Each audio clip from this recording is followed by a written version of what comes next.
Welcome to my next predictions video as we have UFC 313 this Saturday night, March 8th. Just going to give my predictions for the main card. And remember, as always, that the card is subject to change. Now, before I give my predictions, I just want to cover a few things. I apologize for not doing a UFC 312 predictions video. I was going to do one, and I even started my process of doing homework for the card. I rewatched Dricus du Plessis versus Sean Strickland 1 from January of 2024. And then after I watched that fight, I realized there was going to be a lot more fights that I would have to watch, even for the first time. Like Tecia Torres, I had never seen her fight before. So to get a good indication of how she fights, I would have to watch at least 3 of her fights. And that was going to be too much. And there was other fighters on the card that I was not familiar with. So I decided not to do predictions for the card, other than my prediction during my reaction of right before when the fight started. One reason why I didn't do prediction is my job that I get paid for full-time has gotten a little bit overwhelming as of late. So it's taken more of my time as of late than it usually does. So I apologize. The last time I did something like this was for the UFC 301 when the card to me was awful and I didn't do a prediction video for it, and I didn't even react to the card. I didn't even watch the card. I still haven't watched the card yet, so I apologize. And if you're a fan of the UFC and you like prediction videos as well as fight reaction videos when I do them, which is most of the time, and you want to help me out with the YouTube algorithm, please make sure that you hammer fist that like button, share this video with a friend, put this video on any one of your social media platforms. Don't forget to sound off in the comment section about what your thoughts are on my predictions for UFC 313. What predictions that you have of your own, any future fights that you want to give predictions for, or future fights that you want to see. Remember, I react to fights as well, so come back to this channel about an hour to an hour and a half after the fight card is over with, and I'll post my reaction for most likely the main event of the evening. Of course, I can get copyright claims on the channel, which will make me have to pivot to a different fight that I upload first, but it's usually going to be the main event or co-main event. And at the end of this video, with about 20 seconds left to go, I'll put some of our featured fighters as videos you can click on that I've reacted to. Mainly Alex Pineda and Justin the Highlight Gaethje, 2 of my favorite fighters. And I'll put a couple fights from each of those fighters with about 20 seconds left to go in this video. So you click here, here, here, or here to check out those reactions that I did. And then last but certainly not least, don't forget to hit that sub button. You're watching the video anyway. Subscribe to the channel. Help me get to 100,000 subscribers. Join the team. Show your damn support. And be a part of something special. And you never know what you're going to see on JDev TV. So let's kick things off in the lightweight division. We have Mauricio Rufy versus King Green, otherwise known as Bobby Green. We know that King Green is really good at boxing. He put a clinic against Jim Miller at UFC 300, that's for sure. But he's old. He's 38 years old. He's only got a 71-inch reach advantage, and he's fighting Mauricio Rufy, who is like Conor McGregor. He's got precision striking. He's got a good left hand, a good straight left, and he's really good. And he's only 28 years old with a 75-inch reach advantage. I'm going to have to go with Mauricio Rufy for this fight. I don't think there's a chance in hell that King Green beats Mauricio Rufy. But hey, you never know. Rufy usually finishes people, aside from his last fight when he fought Lon Top, who just has a brick shithouse for a head, and you can't hurt the guy no matter what. I think the UFC cut him, if I remember correctly, which is a little surprising because he can take a beating. So, but I'm going to predict Mauricio Rufy to win that fight. Next up in the women's strawweight, we have Amanda Lemos versus Asmin Lucindo. I don't know a lot about Asmin Lucindo. I'm familiar with Amanda Lemos. I think that they're both really good strikers. Lemos is going to have a slight height advantage, but Lucindo is going to have a reach advantage of about an inch. Might even not even be a full inch.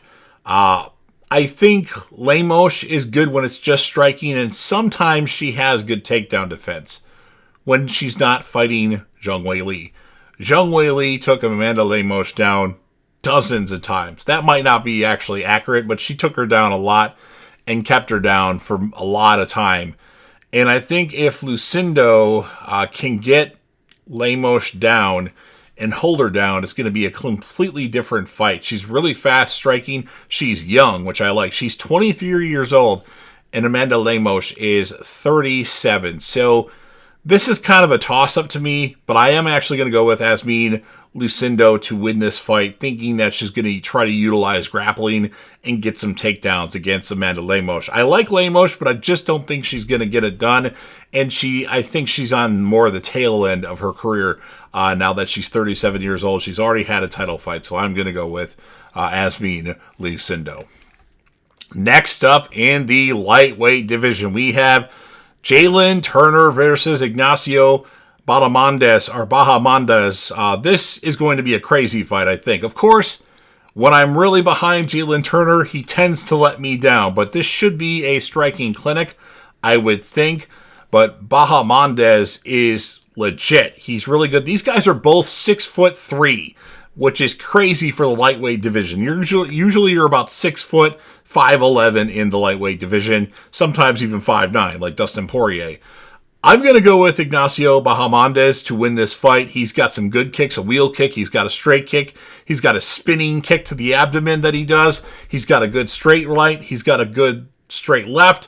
And I think he has more grit than Jalen Turner. Although they're kind of evenly matched with striking, so I don't really know, but I just feel like Bahamondes has more to offer, where Turner sometimes he does look good and then he doesn't. Like he knocks down Renato Moicano at the end of round 1, and then he gets finished by Renato Moicano in the second round. He does really good against Dan Hooker, but Dan Hooker ends up winning that fight, which that was a really close fight.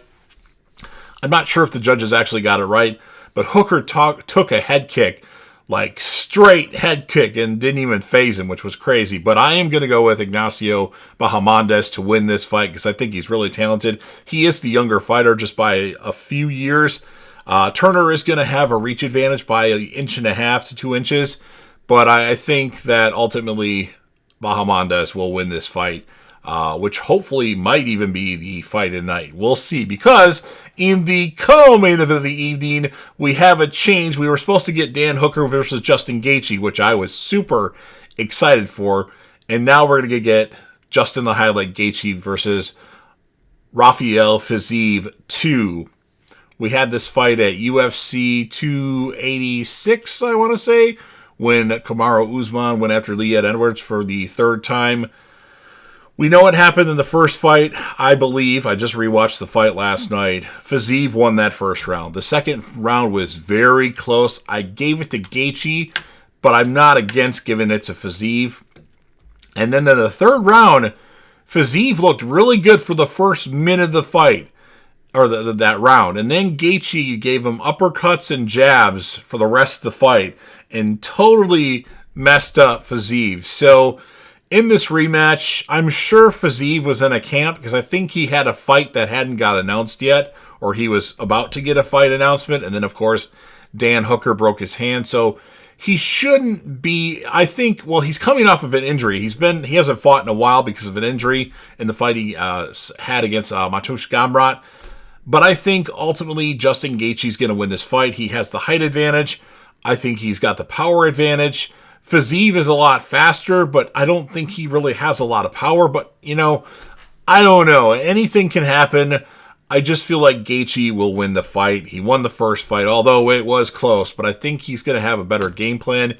Maybe utilize the jab. Maybe utilize uppercuts instead of trying to take Fiziev's head off with every shot that he was doing in the first round and sometimes in the second round in their first fight. So I'm going with my heart here. Now, if it was Justin Gaethje versus Dan Hooker, I was seriously considering going with Dan Hooker because Dan Hooker's just got grit.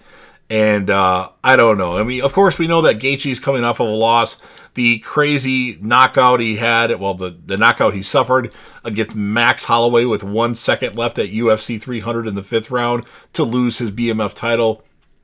And we know Fiziev's coming off of the injury. So I'm going with Gaethje. I think he's going to put down a good game plan against Fiziev, and that will be too much for him. And I actually think he'll finish Rafael Fiziev in this fight. And then in the main event of the evening, a fight that we've been looking forward to for a long time for the UFC light heavyweight championship, we have the champion, Alex Pereira, versus the challenger, Magomed Ankalaev, for this strap. Obviously, we know Ankalaev can grapple.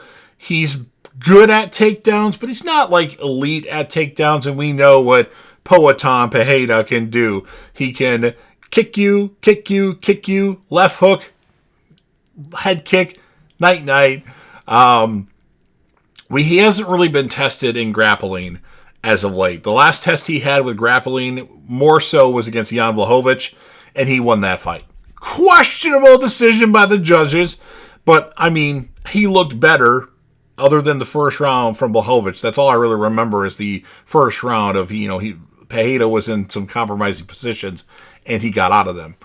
And since then, he really hasn't been tested. I guess Yuri Prochazka did do some wrestling with him in the first fight they had, but it wasn't a lot, and Pereira, was able to sell that. But you got to think, all these fights that he's had, he's probably been working on his grappling and his wrestling with his coach, Glover Teixeira.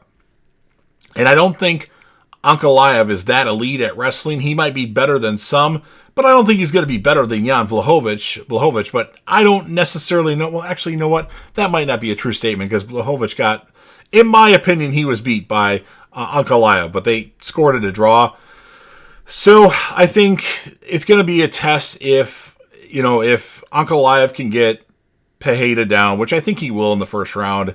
If he can't hold him down, that's just going to be it's going to be a downfall for him, because what am I going to do against this guy?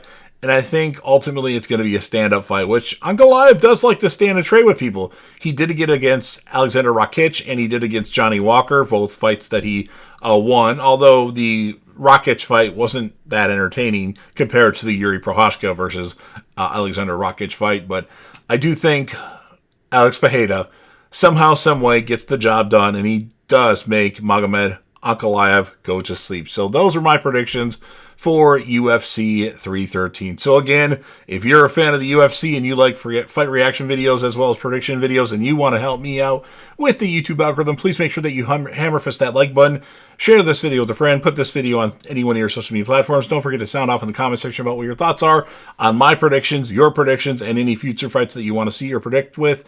Remember, I'll put Justin Gaethje and Alex Pereira fights right there. And then last but certainly not least, don't forget to hit that sub button. You're watching the video anyway. Subscribe to the channel, because I want to get to 100,000 subscribers. Join the team, show your damn support, and be a part of something special. And you never know what you're going to see on JDev TV.